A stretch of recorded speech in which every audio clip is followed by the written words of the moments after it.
ആരാണ് B J P എതിർക്കുന്നത് അവർക്ക് മതേതര വോട്ട് കിട്ടുമെന്നുള്ളതല്ല. ആരാണ് ബി ജെ പിയെ കൂടുതൽ എതിർക്കുന്നത് അതിന് കേരളത്തിലുള്ള വർഗീയ വോട്ടുകളെ അങ്ങോട്ട് കൺസോൾട്ടേറ്റ് ചെയ്യാനുള്ള ശ്രമമാണ് ഇപ്പോൾ കോൺഗ്രസും LDFും UDFും മത്സരിച്ചുകൊണ്ടിരിക്കുന്നത്. അല്ല, മതേതര വോട്ടിന് വേണ്ടിയിട്ടല്ല, വർഗീയ ധ്രുവീകരണത്തിന് വേണ്ടിയിട്ടുള്ള ഒരു ശ്രമമാണ്. ബി ജെ പിയിൽ വർഗീയത ആരോപിച്ചുകൊണ്ട് മറു സൈഡിൽ വർഗീയ ധ്രുവീകരണം ഉണ്ടാക്കി ആ വോട്ടിന് അതിൻ്റെ ചാമ്പ്യന്മാർ ആരാണ് എന്നുള്ളതിന് ശ്രമമാണ് കേരളത്തിൽ നടത്തിക്കൊണ്ടിരിക്കുന്നത്. ഇപ്പോൾ എല്ലാവർക്കും തന്നെ വളരെ വ്യക്തമായിട്ട് അറിയാം, കേരളത്തിൽ ഇപ്പോൾ കമ്മ്യൂണിസ്റ്റ് മാർക്സിസ്റ്റ് പാർട്ടി അല്ലെങ്കിൽ കോൺഗ്രസ് എന്ന് പറയുന്ന ഒരു സംസ്ഥാന പാർട്ടിയല്ല. ഇവരെ ഇപ്പോൾ സോണിയാഗാന്ധി അല്ലെങ്കിൽ നമ്മുടെ രാഹുൽ ഗാന്ധിയും കർണാടകത്തിലുള്ള ഇപ്പോൾ ഒരു നേതാവൊക്കെയാണ് കോൺഗ്രസിനെ നമ്മുടെ വേണുഗോപാലൊക്കെയാണ് കോൺഗ്രസിനെ നയിച്ചുകൊണ്ടിരിക്കുന്നത്. അതേസമയം യെച്ചൂരിയും പാർട്ടിയുമാണ് മാർക്സിസ്റ്റ് പാർട്ടിയെ ഇന്ത്യയിൽ നയിച്ചുകൊണ്ടിരിക്കുന്നത്.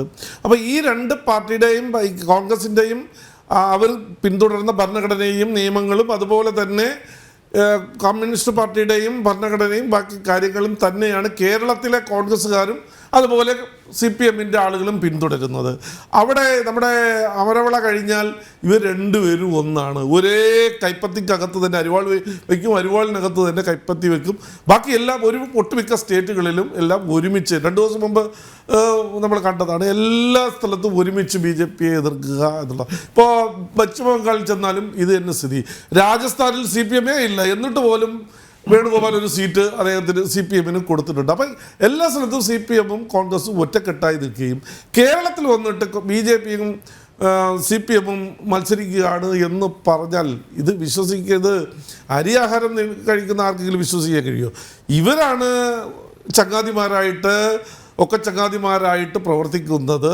തങ്ങൾക്ക് എങ്ങനെ പരസ്പരം മത്സരിക്കുന്നു എന്നൊരു ധാരണ വരുത്തുകയും എന്നാൽ BJPയെ പരാജയപ്പെടുത്തുന്നതിന് വേണ്ടിയിട്ട് എല്ലാ കാര്യങ്ങളും പരസ്പരം ചെയ്തുകൊണ്ടിരിക്കും. ഒരിക്കൽ തന്നെ കോഴിക്കോട് കോൺഗ്രസ് നമ്മുടെ CPMൻ്റെ സെക്രട്ടറി ആയിരിക്കുന്ന മോഹനൻ മാസ്റ്റർ പറഞ്ഞത് വീഡിയോ ഇപ്പോൾ ലൈവായി തന്നെ ഇപ്പോൾ വീണ്ടും ഇലക്ഷൻ ആയപ്പോൾ വരുന്നുണ്ട്.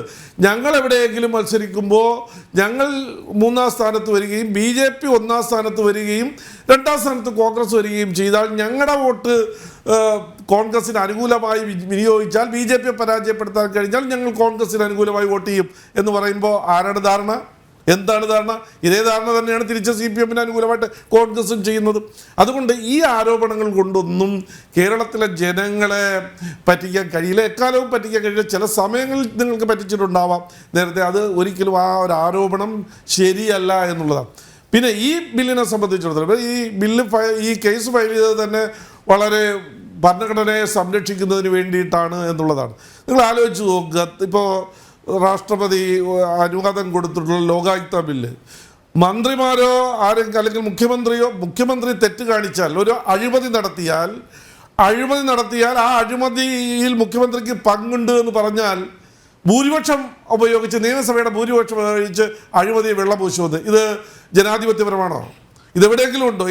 എങ്കിൽ പിന്നെ നമുക്ക് ഈ കോടതികളൊക്കെ മാറ്റിയിട്ട് എല്ലാ കുറ്റം ചെയ്യുന്ന ആളുകളെ എല്ലാം നിയമസഭയിലേക്ക് കൊണ്ടുവന്ന് നിയമസഭയിൽ ആ ആൾ കുറ്റം ചെയ്തോ ഇല്ലയോ എന്ന് വിലയിരുത്തി ഭൂരിപക്ഷ അഭിപ്രായത്തിൽ തീരുമാനിച്ചാൽ മതിയല്ലോ.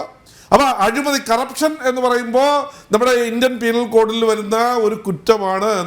അതിനുവേണ്ടി പ്രിവെൻഷൻ ഓഫ് കറപ്ഷൻ ആക്ട് ഉണ്ടാക്കിയിട്ടുണ്ട്. എങ്കിലും ഞാൻ പറയുക, അപ്പോൾ ആ ആക്ട് നിലനിൽക്കുമ്പോൾ ഒരു ആക്ടിൻ്റെ അടിസ്ഥാനത്തിൽ ഒരു കുറ്റം ചെയ്തു കഴിഞ്ഞാൽ ആ കുറ്റം ചെയ്തു എന്നുള്ള കാര്യം ഒരു ഭരണഘടനാ സ്ഥാപനം അല്ലെങ്കിൽ ഒരു സ്റ്റാറ്റ്യൂട്ടറിൻ്റെ അടിസ്ഥാനത്തിൽ ഉണ്ടായിട്ടുള്ള ഒരു ജുഡീഷ്യൽ ഫോറം അത് പ്രഖ്യാപിക്കുമ്പോൾ അതിനെ ഭൂരിപക്ഷം ഉപയോഗിച്ച് നിയമസഭയിലെ ഭൂരിപക്ഷം ഉപയോഗിച്ച് അതല്ല ആക്കാൻ വെള്ളപൂശു എന്ന് പറയുമ്പോൾ ഇത് നിയമപരമാണോ ഭരണഘടനാപരമാണോ? അപ്പോൾ ഇത് പറ്റില്ല എന്നാണ് ഗവർണർ പറഞ്ഞത്. രാഷ്ട്രപതി എന്തായാലും അതിന് അംഗീകാരം കൊടുത്തിട്ടുണ്ട്.